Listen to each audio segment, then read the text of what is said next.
Heaven and Earth by Kamasi Washington is, in my opinion, this album is it is a tricky one. It is a fucking difficult, like really fucking conflicted. Like, I'm very rarely this torn on how to feel on an album, because on one hand, this album is some brilliantly arranged, illustrious, gorgeous, phenomenally produced jazz for 2.5 hours. You know, it's pretty fucking stunning. And in regards to just the performances, the execution of it all, sound-wise, you know, it's really great. But then again, I can't really pinpoint much at all that this album does that the Epic didn't do already. I don't really see what sets this one apart. It's just kind of more of the same. To me, there are a few standout moments. Absolutely, there are some ecstatic moments on this album. Some beautifully, incredibly well-produced and gorgeous jazz. There's some absolutely jaw-dropping moments of just pure jazzy bliss. Like, some highlights do include the opening track, Fists of Fury. I love the grand tone-setting intro sequence of this song. You know, it features these really warm and ardent vocals. It feels like the soundtrack to, like, Sin from Final Fantasy X, like rising out of the water or something. I like the very smooth, delicate, and suave swing on the track Connections. Gives it a tone that I think separates it quite a lot from the rest of the album. Tiffakonkae was, in my opinion, one of the most emotionally invigorating and stirring songs on the whole album. The squealing sax that comes in like 2.5 minutes into the track is absolutely fucking stunning. I love how it's juxtaposed really nicely alongside this incredibly moving piano section. One of the most sublime and uplifting moments on the whole album to me. The song Testify features some lovely vocals from someone I did attempt to look up who it was, but I couldn't find any info, so please let me know in the comments who that is singing on the song Testify, because holy fuck, she is stellar. I love the electric guitar sort of interval, the very brief kind of solo that pops in at one point on this track, and the sax that comes in after is actually really cheery and jovial, so I enjoyed that a lot. I also thought the song Street Fighter Mass from Disc 2 was really cool. Had these sick kind of bass notes going on. I love the way they sort of coalesced later on in the track with these amazing piano chords, and then they got accompanied by some choir vocals. It just swelled up. It was such a fucking great song. The track that comes before this one, the song Lullaby. Mostly that song doesn't really do much for me, but the ending might be my favorite part of the whole album. The ending on this track is the best shit ever, bro. The vocoded vocals on this song are fucking awesome, and they have this really beautiful, longing sense of just desperation that I really, really enjoyed. They sounded stunning too, alongside the bustling saxophone on the song and the pummeling drums. The way it all built to this incredible climax was really awesome. The last couple songs on the album too left things off on a really climactic note. Some of the most impressive piano on the whole album on the song Show Us the Way, and arguably the most wild sax performance too. And I thought the song Will You Sing had a really lovely chord progression in its lead groove, and yeah, generally it's just a stunningly grandiose, awe-inspiring way to close off the album. Now, those are just a handful of points that really pricked my ears up when listening to this thing.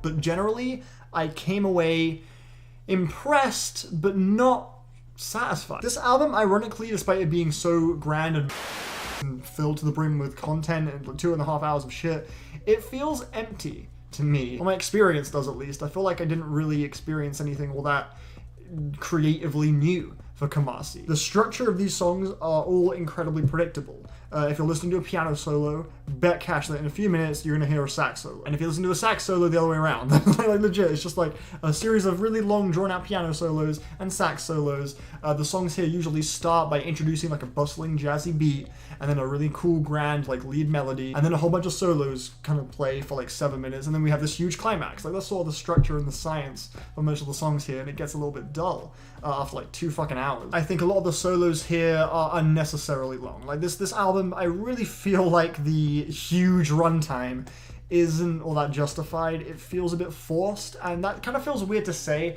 because it's all filled with some really nice sounding jazz. Like, there's never a point on the whole album where what you're hearing is musically like gross or ugly. It's all lovely. Like, it's all brilliantly produced and it all sounds really great. It's just the creative, artistic side of things is really lacking to me. You would have thought for like 2.5 hours of music, like, he would have dipped his toes into some massively new territory, but he really didn't seem to do that much at all on this thing. In fact, I think the song The Psalmist, or the Psalmnist, sorry, it just kind of feels exactly like the song The Invincible Youth to me, with just a slightly higher tempo or something. Like, a lot of these tracks are just completely indiscernible from one another. Like the Song of the Fallen, for example. This track had no impression on me whatsoever. It just felt like another Kamasi Washington jazz song. Like, I don't really see what new ground is being broken here? And that's the thing. I mean, I don't want to say like, oh, you always need to be breaking new ground and shit like that. But I feel like we've already got this, like 3 hours of this on the Epic. I'm kind of actually worried to go, I'm kind of scared to go back to the Epic now. Because I feel like with this album, he has seriously played out his sound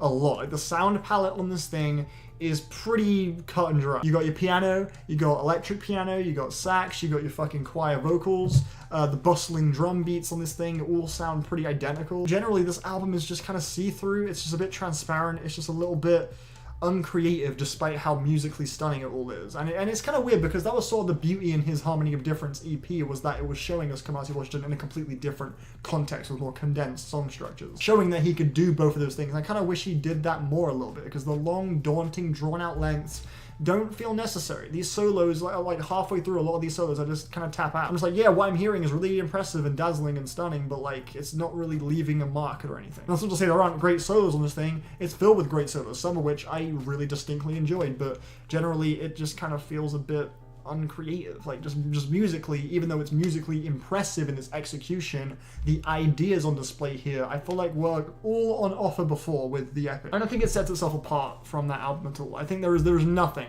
that this album provides that you couldn't already see on the Epic personally. These songs don't feel dynamic or progressive at all to me. I think they all have a pretty see-through structure. They all sound pretty similarly. And is it nice to listen to? Is it gorgeous? Is it opulent? Is it celestial and beautifully jazzy and wonderful? Sure, it sounds great. I enjoyed it. I'll come back to a few of these songs probably. But yeah, as an album experience, it just felt a little bit tedious, a little bit cumbersome, and I don't really think creatively this thing adds much to his discography that wasn't already there. And there are some really kind of aimless filler cuts on this album too, like the Space Traveler's Lullaby and Journey, as well as the second track, all of which I thought could have been totally removed. They felt completely directionless to me and just more of the same old shit without much of a really interesting dynamic structure or anything like that. It's just a bit safe. So I'm feeling a 6. Feeling a strong 6. It was nice. There were some great moments that were really stunning and ecstatic and gorgeous. But yeah, as a whole, this just didn't really fulfill me like that, which is, you know, I felt a bit stuffed by the end, I guess you could say. With just sort of the same thing for way too long. And I'm kind of hesitant to check out that new Choice companion EP project, because I'm pretty sure it's just going to be more of the same. Yeah, I just think artistically this thing is a little bit underwhelming. So that's just my opinion though. Obviously, if you think this is a masterpiece, I can understand that. I've seen people giving this like a 10, 9 out of 10, they're saying it's like an incredible piece of jazz, one of the best like of the decade. And I see why. Like again, it's all really impressive, but yeah, I just didn't really get much out of it. Just the ideas on display here didn't really fulfill me in any sort of significantly amazing way. So yeah, that's just how I'm feeling on it. Heaven on Earth by Kamasi Washington. That's a 6 out of 10 from me. Thank you very much for watching. I'll see you later. Bye!